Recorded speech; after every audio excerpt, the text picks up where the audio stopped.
नमस्कार बच्चों, मैं प्रशांत आप सबका लक्ष्य क्लासेस के यूट्यूब चैनल पे स्वागत करता हूं। बच्चों, आज मैं आप सबके बीच आया हूं रेलवे ग्रुप डी की स्ट्रेटजी को लेकर के कि कैसे आप एक स्ट्रेटजी बनाएंगे और जिससे आप रेलवे के एग्जाम्स में 100% सफल हो जाएं। तो प्लीज अगर आप वीडियो पे पहली बार आए हैं तो मेरी इस क्लास को मैक्सिमम 10 मिनट लगेगी। इस बात को ध्यान से सुनिएगा, 10 मिनट से कुछ होने वाला नहीं है, लेकिन अगर तुम मेरी बातों को समझ लोगे तो यही 10 मिनट आपको सफलता दिलाने में अहम साबित होगा और आप पूरे जीवन में खुश रहोगे। तो बच्चों, आज मैं आप सबको ग्रुप डी रेलवे के बारे में बताऊंगा। पहले तो मैं आपको बता दूं सिलेबस क्या क्या पूछा जाता है। सिलेबस में बच्चों पहले मैथ जो है 25 प्रश्न पूछता है, रीजनिंग 30 प्रश्न पूछता है, साइंस जो है 25 प्रश्न पूछता है और जीके जीएस में 20 प्रश्न पूछता है। बच्चों, मैं रेलवे के एग्जाम्स को 2018 में जब रेलवे एग्जाम्स हुआ था तो आरआरबी इलाहाबाद से मैंने बच्चों रेलवे में 78 मार्क्स पाया हुआ था। उसी समय एक रेलवे आरपीएफ कांस्टेबल की जॉब्स आई थी, उसमें भी मैंने बच्चों 90 नंबर पाया हुआ था। 120 मार्क्स में मैंने दोनों एग्जाम को बच्चों क्रैक किया हूं और तुम भी क्रैक कर सकते हो। मैं क्रैक किया यार, तो तुम भी कर सकते हो। उस समय में नया था, मैं ग्रेजुएशन कंप्लीट करके केवल एग्जाम दिया था, तैयारी नहीं किया था। तो तुम जरा सोचो, अगर बिना तैयारी के इतना मार्क्स लाया जा सकता है तो अगर मैं एक स्ट्रेटजी के साथ हम लोग चले तो रेलवे जैसे एग्जाम को बहुत ही आसानी के साथ क्रैक किया जा सकता है। बच्चों, मैं तुम्हें बता दूं रेलवे के एग्जाम में अगर आपको सफलता लेनी है तो जो मैथ जो है 25 प्रश्न आता है बच्चों, इस 25 प्रश्न में कहीं ना कहीं आपको 20 प्रश्न सही करने की स्ट्रेटजी बनानी होगी। अगर तुम 25 में 20 सही कर ले गए और रीजनिंग में 30 में बच्चों 27 प्रश्न सही कर ले गए और साइंस में बच्चों 25 में 20 प्रश्न सही कर ले गए और जीके जीएस में बच्चों 20 में 10 प्रश्न सही कर ले गए। इतना सही करना है तो जरा आप एक बार काउंटिंग कर लीजिए, कितने क्वेश्चन सही हो रहे हैं आपके? 7, 2, 2, 4, 2, 6, 1, 7, मतलब 77 प्रश्न बच्चों आपके सही हो जा रहे हैं। ये 77 तो बहुत ज्यादा सही हो गया है बच्चों। लास्ट ईयर की आप मेरिट देख लेना, कोई भी ऐसा जोड़ नहीं है। नॉर्मलाइजेशन के साथ मैं बता रहा हूं, कोई भी ऐसा जोड़ नहीं है। जनरल में जहां 70 से लेकर 72 के तक मेरिट, इससे ऊपर मेरिट गई हो। यार ये नॉर्मलाइजेशन के बाद वाली चीजें हैं। नॉर्मलाइजेशन में 5, 5, 7, 7, 8, 8, 10, 10 नंबर बढ़ता है। यहां तो तुम 77 क्वेश्चन सही करने रहे हो। अगर तुम्हारा 75 क्वेश्चन सही हो गया रेलवे ग्रुप डी के एग्जाम्स में तो सिलेक्शन लेने से तुम्हें कोई रोक नहीं सकता। अब बात करता हूं कि 75 क्वेश्चंस आप मेरे साथ लग करके कैसे तुम 75 क्वेश्चन सही कर सकते हो, उस बात को जरा सुन लीजिए। बच्चों, मैथ जो है, मैथ में 25 प्रश्न पूछेगा बच्चों। मैं रेलवे की नस पकड़ा हूं, नस। अगर मैथ में 25 पूछेगा, अगर तुम हमसे रेलवे का मैथ पढ़ोगे तो बच्चों 25 में से 22 तो से 23 प्रश्न ऐसे रहेंगे कि तुम 20-20 सेकंड में आगे बढ़ जाओगे। बाकी तुम्हें मैं बताऊंगा कि मैथ में 2 प्रश्न ऐसा भी आएगा जो तुम्हें टच नहीं करना है, देखना है, बाकी निकल जाना है। 22 से 23 प्रश्न सॉल्व करने की मैं आपको स्ट्रेटजी दूंगा।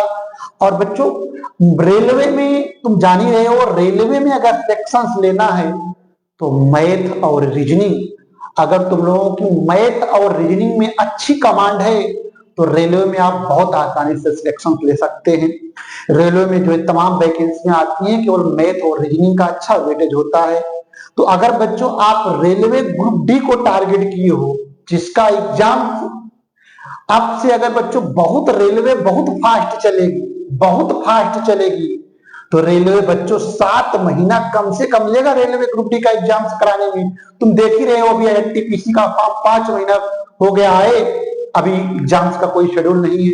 तो बच्चों, तुमको अगर तुम एकदम नए बच्चे हो, अगर तुम शुरुआत से तैयारी करना चाहते हो तो बच्चों लक्ष्य क्लासेस में 28 तारीख से सुबह 7 बजे एक नई बैच रेलवे की लॉन्च हो रही है। बच्चों उस क्लास में उसमें मेरी पहली क्लास होगी मैथ। उसकी टाइमिंग बच्चों सुबह 7 बजे से है। मैं 7 से 7:45 तक मैथ पढ़ाऊंगा। बाकी मेरी और भी फैकल्टियां जबरदस्त हैं बच्चों, उसमें कोई संदेह नहीं है, लेकिन मैं आपको मैथ पढ़ाऊंगा, इसलिए मैथ के बारे में मैं आपको यहां बता रहा हूं। अगर तुम मेरी क्लास में आए और तुमको बच्चों मैथ कुछ ना आ रहा हो, तुम्हें केवल 1 से लेके 100 तक गिनती और 2 से लेकर 20 तक टेबल, जिसको हिंदी में बोलते हो पहाड़ा, सिंपल प्लस सिंपल माइनस अगर आता है बच्चों, तो ये प्रशांत तुम्हारे सामने चैलेंज करता है। अगर तुम हमको 7 महीना दे दिए, मैथ में तुम्हें सिखा दूंगा। और हाँ, 7 महीना देने के बाद अगर मैथ मैं ना सिखा पाऊं तो ऑफिस में जाना, 7 महीने की पूरी फी आप वापस करा लेना, पूरी फी वापस कर देंगे। लेकिन बच्चों तुमको 7 महीना आना है, रेगुलर आना है, कंटिन्यूटी के साथ आना है। और जो मैं संडे वगैरह में हॉलीडेज में 4-4 5-5 घंटे की मैराथन रखूंगा, उसको आपको कवर करना है। अगर बच्चे तुम एक बार तैयारी हमसे ग्रुप डी की जैसे बैच में आके कर लिए, मैथ पढ़ लिए, तो इन फ्यूचर जितने भी रेलवे के एग्जाम्स होंगे या अदर कोई कॉम्पिटिटिव एग्जाम्स होगा, मैथ तुम्हें नहीं पढ़ना होगा।